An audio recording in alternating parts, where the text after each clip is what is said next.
ഇതുവരെ തീർന്നില്ലേ ശങ്കര? ഇനി 4 പീസും കൂടിയേ ഉള്ളൂ. ശ്യാമേച്ചന്റെ ചുവന്ന ചുരിദാർ എടുത്ത് കൊടുത്തില്ലായിരുന്നോ?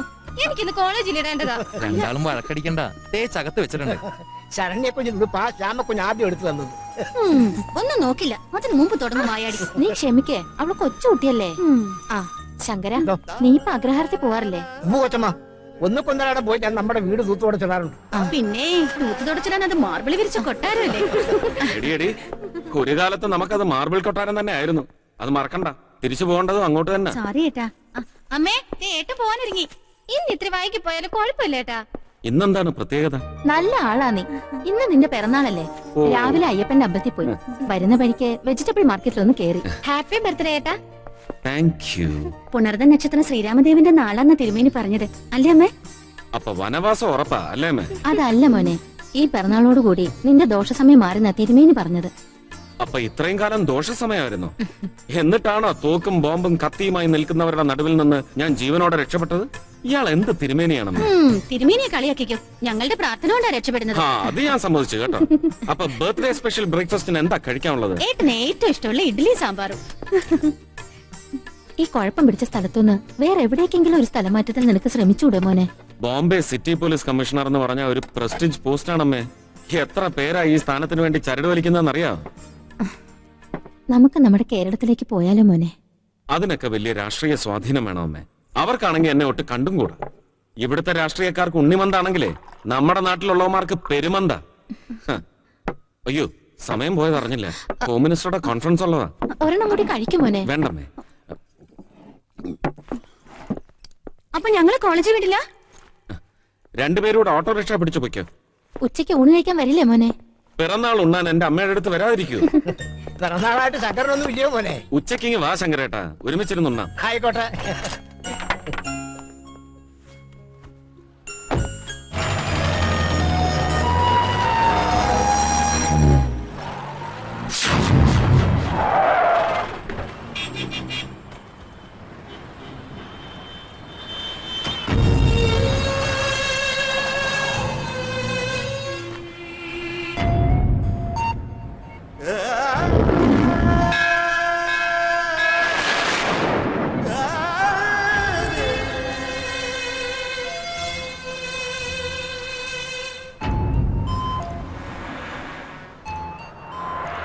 भाई साहब, ये पुराना वसाहत पे जो रहता था उन लोग कहाँ हैं? मुझे मालूम नहीं।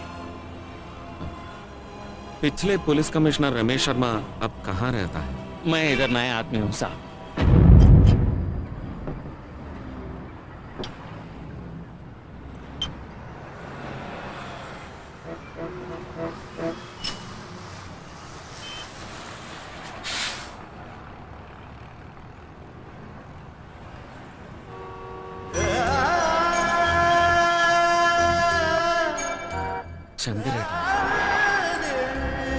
ശങ്കരേട്ടാ,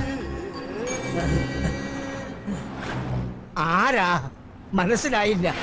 ശങ്കരേട്ടാ, ഞാൻ ആരാന്നാ പറഞ്ഞത്? ഇത് ഞാനാ, രമേശ്, സരസ്വതി അമ്മാളിന്റെ മകൻ രമേശ് ശർമ്മ.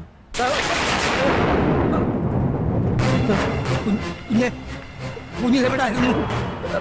മോൻ മരിച്ചു പോയാന്നും പറഞ്ഞു പോലീസുകാരെല്ലാം കൂടെ ഇവിടെ കൊണ്ടുവന്ന് ശവം അടക്കി തന്നല്ലോ. എന്നിട്ടിപ്പോ എന്റെ കൺമുമ്പിൽ ജീവനോടെ. ഇതെന്താ കുഞ്ഞാകെ കറുത്ത് കരിക്കട്ട പോലെ? അതൊക്കെ പറയാം ശങ്കരേട്ടാ. ഞങ്ങളുടെ വീട് 5-8 വർഷം മുമ്പ് അഗ്രഹാരങ്ങളൊക്കെ ഇടിച്ചു നിരത്തി വലിയ ഹോട്ടലാക്കി. ശങ്കരേട്ടാ, എന്റെ അമ്മയും അനിയത്തിമാരും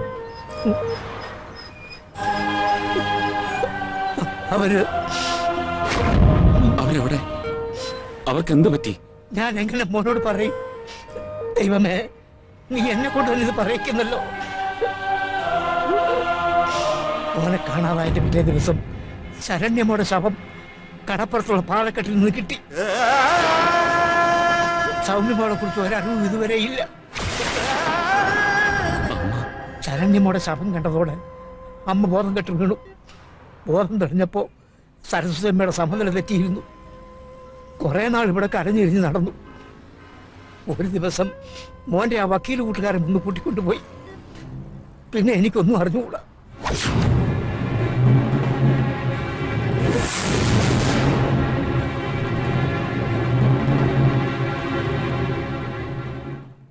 ഞാൻ കണ്ടെത്തുമ്പോഴേക്കും അമ്മ തീർത്തും അവശയായി കഴിഞ്ഞിരുന്നു. ആശുപത്രിയിൽ എത്തിക്കുമ്പോൾ ബോധമില്ലായിരുന്നു. ഡോക്ടർമാർ കഴിയാവുന്ന രീതിയിലെല്ലാം ശ്രമിച്ചു നോക്കി. പക്ഷേ ഒരാഴ്ച കൂടിയേ അമ്മയുടെ ജീവൻ അവർക്ക് പിടിച്ചു നിർത്താനായുള്ളൂ.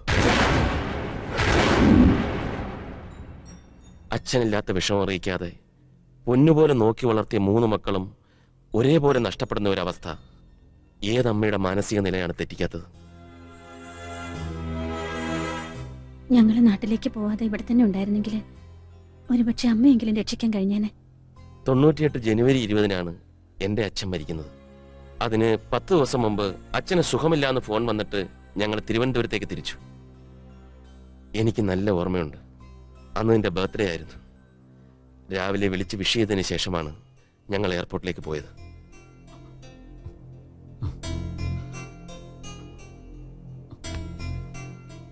എന്റെ ശ്യാമമോളെ കുറിച്ചെങ്കിലും എന്തെങ്കിലും വിവരം? ഒരു വിവരവും ഇല്ല. റെയിൽവേ ട്രാക്കിൽ നിന്റെ മൃതദേഹം കണ്ട വിവരവും ശരണ്യയുടെ മരണമൊക്കെ കൂട്ടി വായിച്ചപ്പോൾ എന്തോ ദുരൂഹതയുണ്ടെന്ന് എനിക്ക് തീർച്ചയായിരുന്നു. ഇതേപ്പറ്റി ഞാനും ഹേമയും കൂടി കോടതി ചെന്ന് മറ്റു വക്കീലന്മാരോട് ആലോചിച്ചു. അവര് പറഞ്ഞ വിവരം അതിലും ഞെട്ടിക്കുന്നതായിരുന്നു. നിന്നെ കൊന്നതിന്റെ പിന്നിലും കുടുംബം തകർത്തതിന്റെ പിന്നിലും ഒക്കെ ഇന്ത്യയിലെ ഏറ്റവും വലിയ ഭീകര സംഘടനയാണുള്ളതെന്ന്.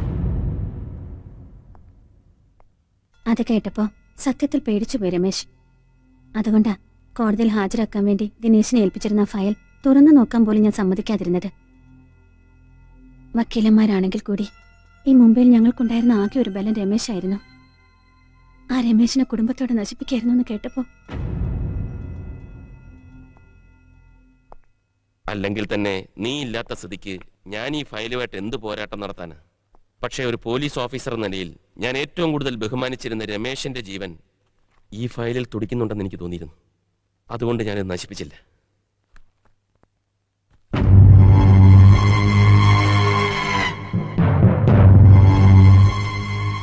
ആർക്കും മനസ്സിലാകാതിരിക്കാൻ വേണ്ടി നീ വേഷം കെട്ടിയെന്നാ ഞാൻ ആദ്യം വിചാരിച്ചത്.